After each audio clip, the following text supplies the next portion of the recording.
Hey guys, Allison here. Well, there is no question that we are living through a time of unprecedented fear and anxiety. Anxiety levels, depression levels are off the charts right now. And a lot of it is due to the media ginning up that fear, constantly putting everything in front of us. There's a lot of evil forces at work there. But I listened to an interview recently, and I don't know if this line was original to him or if he was quoting somebody, but it was Dr. Zev Zelenko. And he said this: fear only lives in that psychological space where God is absent. And that line kind of blew me away. Now think about that. Now, of course, God is never absent, but there may be parts of our psyche, our life, whatever, where we either feel disconnected from God or we've put him out of our life. Now, in very many cases, it could be related to early trauma.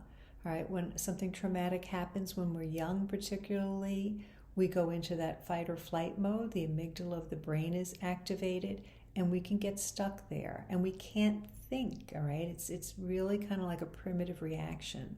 So for many people, I think that that has been activated and triggered for many people.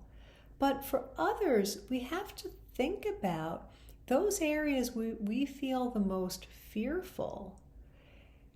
Have we not worked on our faith in that area? Have we put God out of that? So it might be, let's say, when it comes to our health, well, yeah, God will help me with other stuff, but my health, oh my gosh, like we need to get all these remedies. We need to do, everything we can, right? We're so terrified right now about our health.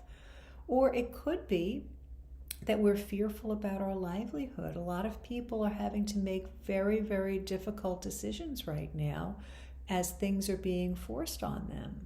And some people are really terrified of their livelihood. Others are very courageously saying, I don't care. I'm asserting my freedom. So I think we need to look at that, because ultimately fear is always a lack of trust in God. Now, that's not an indictment of anybody. Fear is also a natural emotion.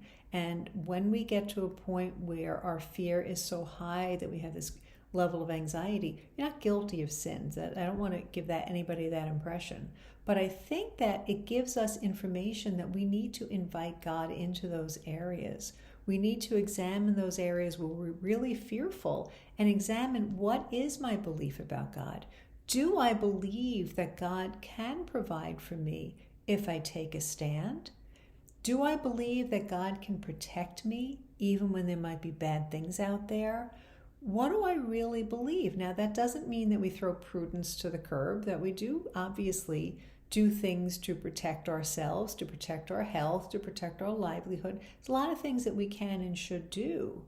But when we are unduly fearful, I thought that was very profound, that fear only lives in that psychological space where God is absent. Now, of course, we're on a journey as Christians, as people of faith, in building that relationship with God, all right? The perfect love casts out all fear.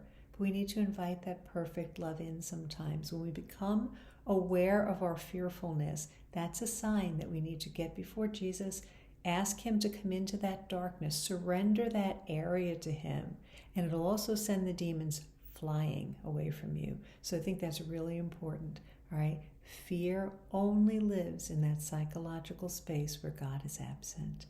Think about that, invite him in, get before the Blessed Sacrament, and really pray.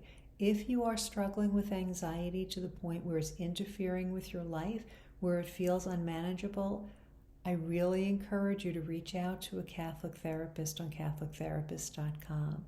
I think the secret sauce there is not only the psychological expertise, but also that faith perspective, which I think is so important for really overcoming anxiety and overcoming depression.